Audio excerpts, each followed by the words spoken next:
एक राज्य में एक दयालु राजा शासन करता था। वह प्रजा का भला चाहता और हमेशा उनकी मदद करता। लेकिन उसकी रानी बहुत कठोर और घमंडी थी। वह राजा को गरीबों की मदद करने के लिए मना किया करती थी।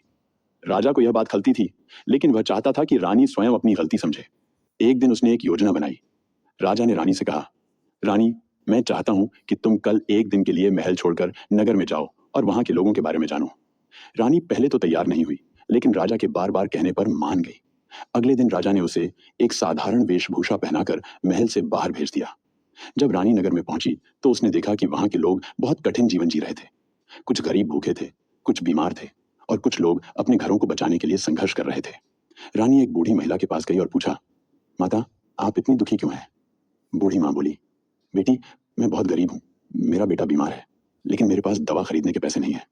मैं रोज राजा से मिलने महल जाती हूँ, लेकिन कोई मेरी बात नहीं सुनता। रानी को यह सुनकर बहुत दुख हुआ और उसने सोचा कि अगर उसने राजा को इन लोगों की मदद करने से ना रोका होता तो आज ये लोग इतने कष्ट में ना होते। जब रानी महल लौटी तो उसकी आंखों में आंसू थे। उसने राजा से कहा, मुझे अपनी गलती का एहसास हो गया है। अब मैं और आप मिलकर दोनों अपनी प्रजा के दुख दूर करेंगे। इसके बाद रानी ने गरीबों की सेवा करनी शुरू कर दी और महल के सेवकों से भी विनम्रता से पेश आने लगी। अब राज्य की प्रजा अपने राजा और रानी से बहुत खुश थी।